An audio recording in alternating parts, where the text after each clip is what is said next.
Hello बच्चों, मैं विराम फिजिक्स की क्लास 11th में जो चैप्टर स्टार्ट है वृत्तीय गति लेक्चर 1 में हम वृत्त का परिचय उससे रिलेटेड बातों को अच्छी तरह सिखा दिए हैं। प्यारे बच्चों, आज हम चर्चा करेंगे लेक्चर 2 में कि सर्कुलर मोशन है क्या, वृत्तीय गति क्या है। ओके बेटा, आइए इसको परिभाषित करते हैं। जब कोई कण वृत्त के पथ पर गति करता है, उस कण की इस प्रकार की गति को वृत्तीय गति सर्कुलर मोशन कहते हैं। क्लियर?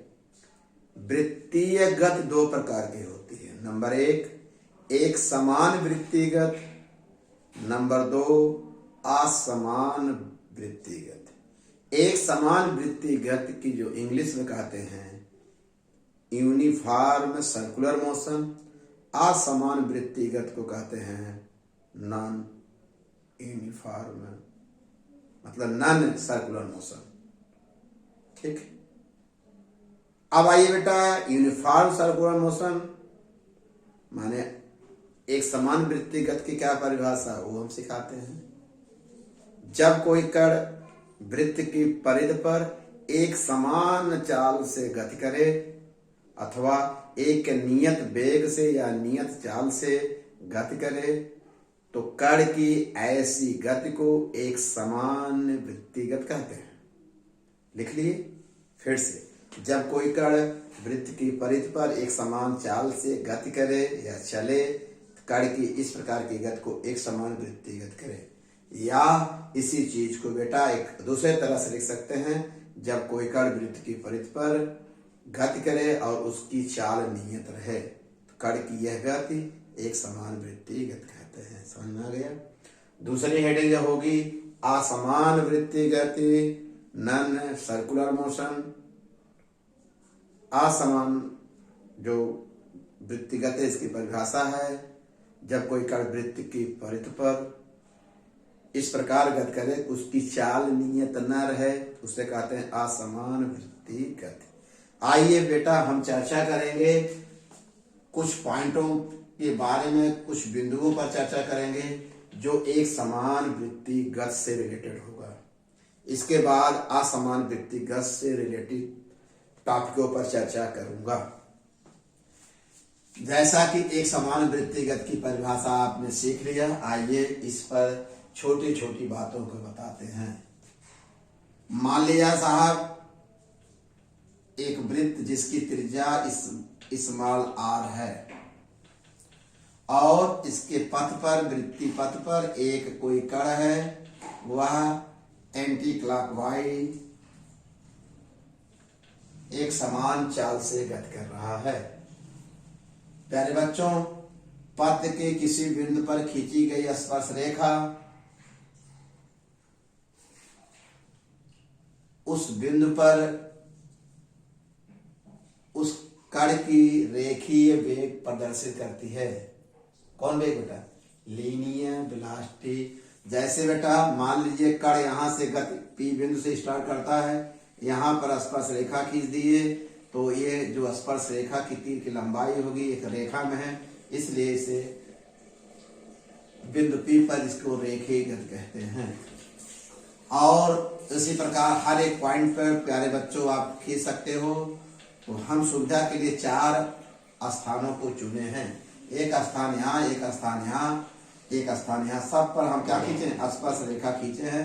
यह स्पर्श रेखा कण के रेखीय वेग को प्रदर्शित करती है।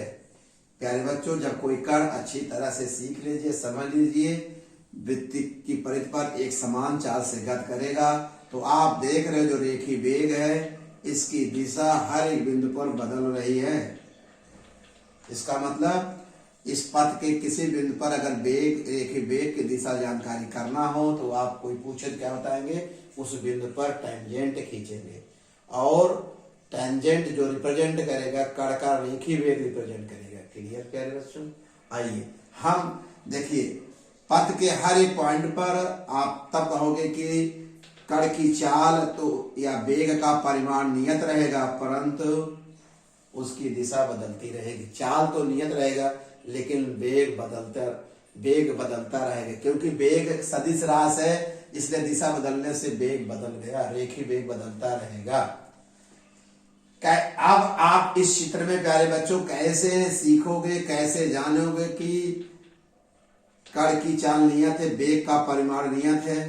तो आप तीर की लंबाई से देखिए, जितनी तीर की लंबाई ये होगी उतनी ये होगी, उतनी है। अगर प्यारे बच्चों हमको बनाने में कोई कमी हो गई है तो आप सुविधा, अगर ये तीर की लंबाई 10 सेंटीमीटर होगी तो ये भी 10 सेंटीमीटर, ये भी 10 सेंटीमीटर। तीर की लंबाई वेग के परिमाण को बताती है। तो आप एक समान वृत्तीगत में जो स्पर्श रेखा खींचे हैं और रेखीगत तो बता रहा है, लेकिन इसका परिमाण पथ के हर बिंदु पर क्या है, एक समान है। क्लियर होगा प्यारे बच्चों? मुझे विश्वास है कि आपको अच्छी तरह से समझ में आ गया। अब आगे हम आपको चर्चा करेंगे। अगला पॉइंट है पॉइंट नंबर 2। लिखिए, हेडिंग लिखिएगा,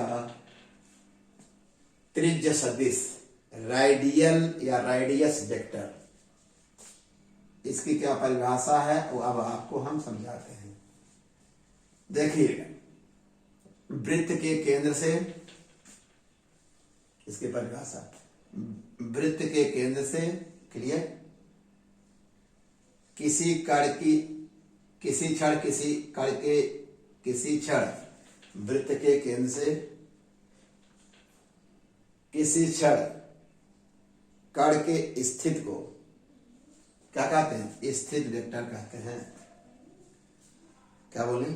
वृत्त के केंद्र से किसी कण के किसी क्षण स्थिति को क्या कहते हैं, स्थित वेक्टर कहते हैं। या कहिए एक शब्द में और, वृत्त के केंद्र O से कण के उस कण तक विस्थापन को क्या कहते हैं, इस त्रिज्य सदिश कहते हैं। देखिए, त्रिज्य सदिश का जो परिमाण होगा, ये त्रिज्य सदिश है, त्रिज्य सदिश का परिमाण त्रिज्या के बराबर होगा, दिशा त्रिज्या के अनुदिश बाहर की ओर होगी। दिशा किधर होगी, त्रिज्या के अनुदिश बाहर की ओर होगी। इसका मतलब जो आपका ये रेखीय वेग हुआ वह रेडियस वेक्टर पर लंबवत होगा। कितने अंश कोण बनेगा, 90 डिग्री का। नहीं समझ में आया प्यारे बच्चों? कोई पूछे रेडियस वेक्टर, वृत्त के केंद्र से ना कण के विस्थापन को क्या कहते हैं, रेडियस वेक्टर कहते हैं। रेडियस वेक्टर ऐसे होगा क्योंकि ये गतिमान कण है। ये कौन है, गतिमान कण है। या ये भी कह सकते हैं वृत्त के केंद्र से गतिमान कण के विस्थापन को रेडियस वेक्टर कहते हैं। इसकी दिशा त्रिज्या के अनुदिश बाहर की ओर होगी। इसको हम कैसे लिखेंगे, वेक्टर ए दिखा देंगे। इसका परिमाण r जो त्रिज्या बराबर होगा, दिशा रिप्रेजेंट करने तरीका यूनिट वेक्टर r। क्लियर हो गया बेटा? यह यूनिट वेक्टर r दिशा को बताता है। यहाँ हम आप कह सकते हैं, आसानी से कह देंगे कि जो रेखीय वेग है, कण का कौन वेग है, रेखीय वेग है प्यारे बच्चों, वह रेडियस वेक्टर पर लंबवत है। या कहिए रेडियस वेक्टर और रेखीय वेग एक दूसरे के लंबवत होते हैं। क्लियर हो गया? समझा दिए आप, अच्छी बात है। ये क्लियर हो गया। रेडियस वेक्टर क्या है, बहुत, इसका मतलब वृत्त में ये सब क्या है बेटा, रेडियस वेक्टर है। यहां तक सब क्या है, रेडियस वेक्टर है। हो गया बेटा, समझ गए? और रेडियस वेक्टर पर आसपास रेखा खींचोगे तो इसकी दिशा तो लंबवत बाहर की तरफ होती है, जानते हैं। त्रिज्या के अनुदिश बाहर की तरफ होगी। यह रेखी वेग है, इनके बीच कोण 90 डिग्री होगा। चलिए, हो गया बेटा। अगली हेडिंग पॉइंट नंबर 3 डाल लीजिए।